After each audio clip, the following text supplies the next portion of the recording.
Charmers, what's up and welcome back to the Zoe Agule. It's your girl Zoe, the one and only Gen Z journalist, and I'm here to give you the tea as it is.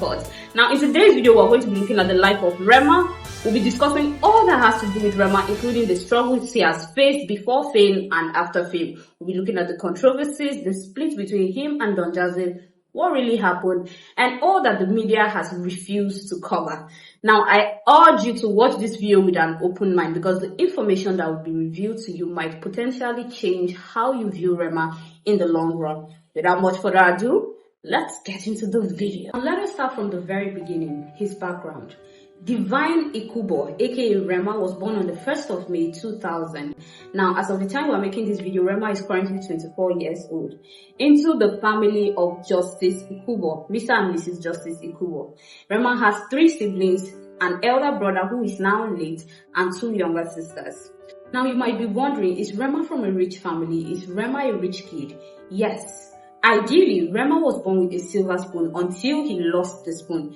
His father of the time was a high-ranking member of the People's Democratic Party, PDP, and also the general manager of the Edo State Publishing Company. At the young age of 8, Rema lost his father, who was the sole breadwinner of the family.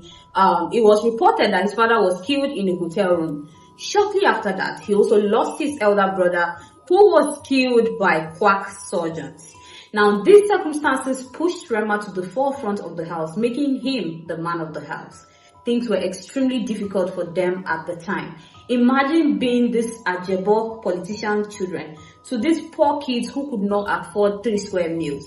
Rema's family, Rema and his widowed mom, were pushed into extreme poverty. It was at this point that things got really difficult for Rema, his widowed mother, and his 2 baby sisters. Now, you would agree with me that sometimes in the most difficult stages of your life is when life is trying to shape you into a beautiful thing that you would later become.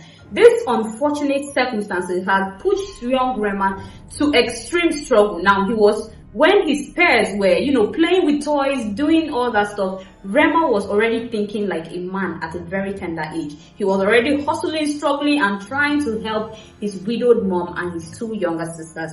Rema would go to clubs, go to bars and dance, perform, and get sprayed money. It was from that money that they would use to cater for their day-to-day needs. But we'll get into the details of that as we advance in the video. Let's move to Rema's educational life. Now, when it comes to education, his educational background, there's really nothing much to be said. He had his both primary and secondary education right there in Benin City, Edo State. Now, Rema was well known to be very intelligent from his primary and secondary days. However, he could not proceed to university after he was done with secondary school due to their financial restriction. Inasmuch as the mom had desired to see Rema go to school and all that, she couldn't afford it, so she had to surrender. However, when Rema eventually became famous, he was able to gain admission into the University of Lagos, where he's now studying theatre art. Moving back to Rema's musical career, you would be shocked to find out that just like Beyonce, Rema had his first foundation in music in church. As a matter of fact, it was the church who encouraged Rema to pursue a career in music. Now, Rema started his music career as a gospel artist. He headed the Rap Nation in church, Christ Embassy Church in Benin City, where he would teach young ones to rap and sing in church and all that. Rema had no desire whatsoever to be of the world or to even perform worldly music. His eyes were fixed on heaven. He had no desire to sing about nyash, bonbon, women, and all that stuff.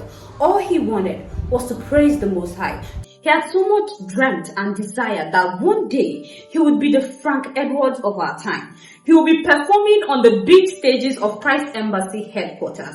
Up until life happened. Now, things were getting tougher and tougher and tougher for Rema and his family day after day. And apparently, they were not the type that once things start getting tough, they will turn to church and say, Pastor, give me Gary, give me sugar, beans and coffee. So yes, Rema was not the type to beg and say, Pastor, help us and all these things. He has always had this struggling mentality, this hustling mentality in his head. So instead of performing in church where he did it for free, after his performance in church, he would go to bars where he would perform and they would spray him money, or he would engage in competitions where he would eventually win and get money. So he was hustling here and there. And his exposure to these worldly places influenced his taste of music. So instead of singing, God, you are amazing, all that stuff, Rema started singing, I too like woman, I too. So yes, the environment he was exposing himself to, or the environment poverty had exposed him to, would now influence his taste of music, would now influence his vision of music, and seeing that, oh, there's a lot more money in this thing than this other stuff that I'm doing. Rema would now harness his talent in the worldly section. Rema would now partner with his best friend as of the time, Alpha P, who was also a very young talent, just like Rema, and of the same age range. They would start writing songs, producing songs, performing and all that stuff, until they got into their first record label, the Peak Entertainment record label right there in Benin City. Now these two did a lot together. The duo were named RNA Real Boys at the time, and they would perform, they would go for shows. They were even interviewed one time by TVC. So yes, they had gained some level of recognition locally. But let us also remember that Rema was an upcoming artist then, and his music had not started paying that much. He was not getting real money that much. He had not had so much money yet to, break his family out of poverty and all that. He was still struggling, still doing one or two here, until it got to a point where he said, this thing is not paying, Nigeria is not favoring me, I need to go look for greener pastures somewhere else. And he ran away from home. Rema would go to Benin Republic, from Benin Republic enter Ghana and start hustling in Ghana.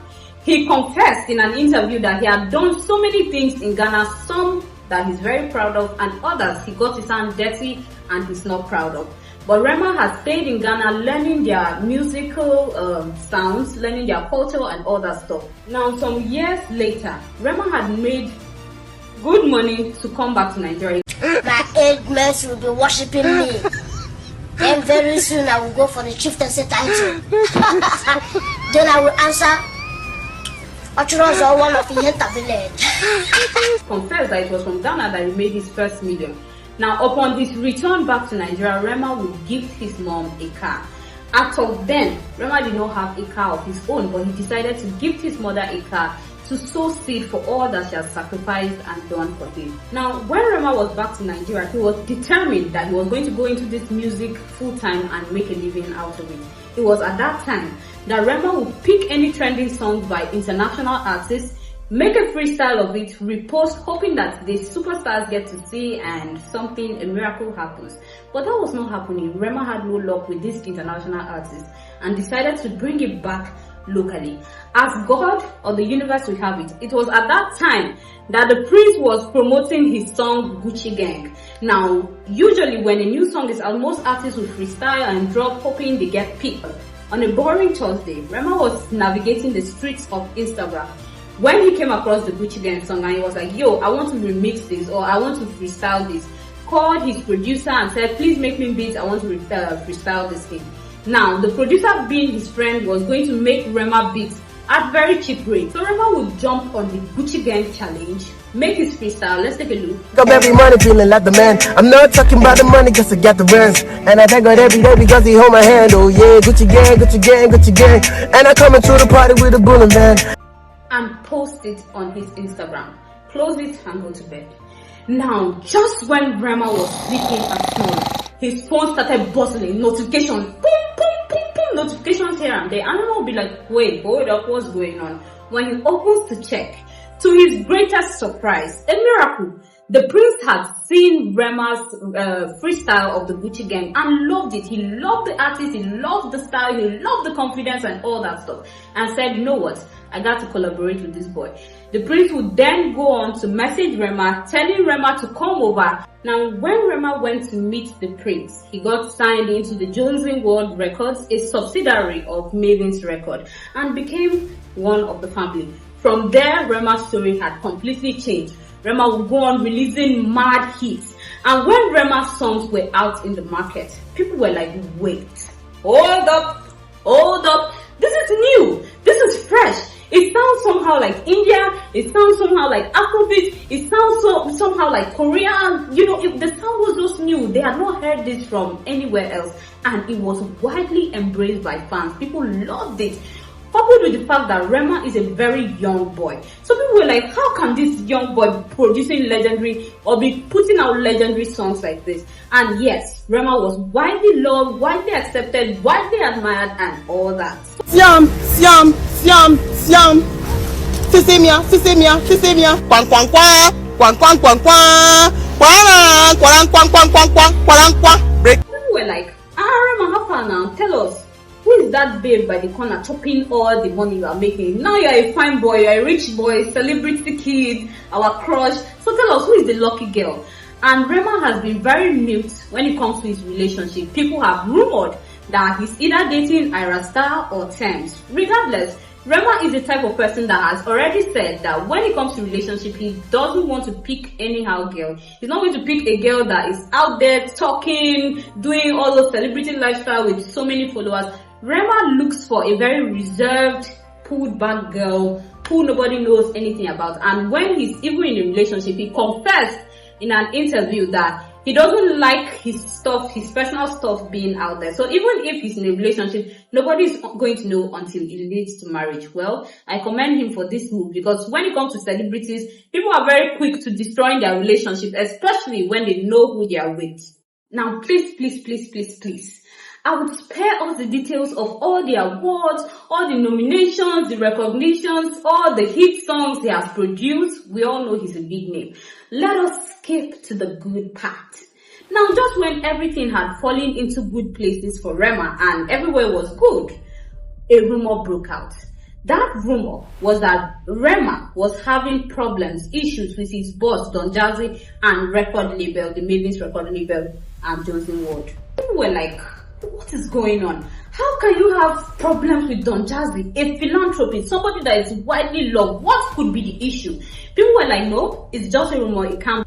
And yes, Don Jazzy on the other hand was doing a very good job trying to conceal whatever issues they had with Rema. He would still be posting Rema's stuff on his page and all that stuff. So yes, people had discredited this rumor until Rema would go on to delete all that concerns Mavin's record, delete everything from his page, and also tweet that record labels should get creative. It was at that time that people were like, come on, wearing a sub, what is this guy meaning by record labels should get creative, and why has he deleted everything that concerns Mavin's record?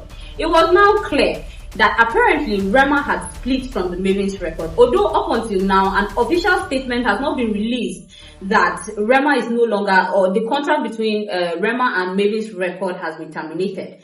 But it's now clear to everybody that Rema is no longer a part of Mavin's record. However, there have been speculations that the contract Rema had with Mavin's record or Johnson Ward was a slave master contract. The contract was not favorable to Rema, and they took advantage of the fact that Rema was a young artist, upcoming, and desperate for fame, money, success, and all that. So they took advantage of that. Now, in the heat of all this drama, there were people on two schools of thought. One school of thought were like, you see why these record labels are very skeptical on who they employ as their artists? Because these boys, when they are desperate and hungry for success, they will like, please, we'll do anything.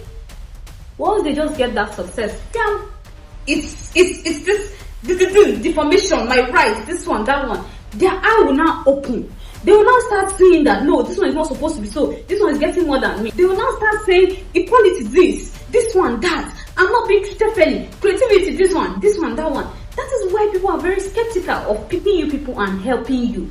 And also, remember that you're not the first person leaving Don Jazzy. There are so many others who have left Don Jazzy in the same frame. But where are they today? The likes of Ricardo Banks. How many of you still remember Ricardo Banks?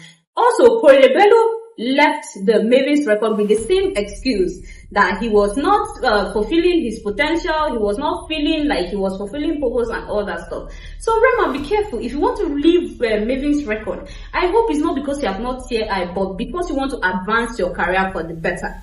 Well, there was this second people on this school of thought that Don Jazzy and the Mavin Records, Jonesy World were obviously taking advantage of the creativity of this boy, making him a slave, having him work so hard for them to enjoy the benefits. So yes, Rema should be set free. He's not meant to be caged, he's a bird that needs to fly. So yes, Rema should be set free and create his own path, have his own identity and all that. Let me know which school of thought you belong to. Moving forward, Rema, after leaving the Mavin Records / Johnson World, would rebrand, would transform himself into something we don't recognize. A video of Rema surfaced the internet where he was seen smoking. Yes, sir. Give anybody a styling tip, what would it be? People were like, no, this is not the Rema we know. Rema, hold it there, just stop. Tell us it's a prank. Because Rema, being a superstar, we know comes with a lot of pressure, but when you result into taking drugs, smoking and all these bad habits, you're going to harm not just yourself but your entire career. People didn't welcome it, but guess what? That was Rema's new identity. Rema would be seen in a different fashion, smoking, doing all sorts of things that his friends or his new clique, Charlie Poppies, would do. Now, if you've been watching up until this moment and you have not liked the video or subscribed, I want to ask you, wetin I do you? Wetin man do man? Please hit the subscribe button, like the video, it helps my channel. Moving on. Even the new sounds that Rema was producing were quite different from what he had produced then. The likes of I'm not gonna take it easy on my head. A bit of shaker. So yes, this is the new Rema and we have come to embrace this new Rema. People are hoping that he keeps up in this space and he doesn't result into doing more things that will damage his image and damage his career. Now let's not forget Alpha P. Now remember that Alpha P was Rema's body, the person he started music with, and Alpha P is equally talented. Fortunately, Rema made it before Alpha P. Alpha P is nowhere close to where Rema is. Now, it's expected that since you guys started from scratch together, you guys were doing this hustle together, after Rema has blown, Rema should at least feature him in one of his songs or, just bring him out a little bit, give him a little push so that he can have some stability in his career. But Rema has not done any of that. As a matter of fact, after Rema blew, or after Rema gained popularity, fame and all that, he is oblivious of the fact that he and Alpha P were once buddies. Now, this could be as a result of them having an issue. It could be that Alpha P and Rema are not in good terms. But if they are in good terms and Rema has decided to turn a blind eye to his one-time hustling buddies, then I think that's very terrible. Now, this Rema's new rebranding also came with a different personality. Rema would be seen being extremely charitable. Rema would gift a fan 2 million naira. A girl who had attended his concert, he would gift her 2 million naira. Also, Rema would go to the church where he had started in Benin City, Christ Embassy Church in Benin City, to make a jaw-dropping donation of 106 million to the church, claiming that when his father had passed on, the church had significantly supported him and his widowed mother, and also played a significant role in the success of his career. So, in as much as Rema has gone this way, he still acknowledges that his foundation was from the church and still gives back to the church. Now, with all this thing going on, with the dress sense, the new fashion, the new look, the new brand, people would come up with different speculations. Some would say Rema has sold his soul to the devil. Others would say money has influenced Rema so much that it has changed who he is and disrupted his core values. While others would be like, he's just being an artist, these are just strategies to promote his music. Let me also add by saying Rema won due to hard work, not because of talent. Yes, he got lucky. Yes, he has talent, but he won because of hard work. Now, hard work will always win when talent feels it's too good to work hard. So if you have talent, please put it to good use. Don't feel like, oh, just because you have talent, you should blow. Now, with all the information you've heard about Rema, I'm sure you've already formed your judgments and evaluations in your head. Don't let those thoughts remain in your head. Put them right there in the comment section. Your questions, your suggestions, your thoughts, everything. Let's just move to the comment section and discuss. I remain your only Gen Z journalist, Zoe, and bye for now.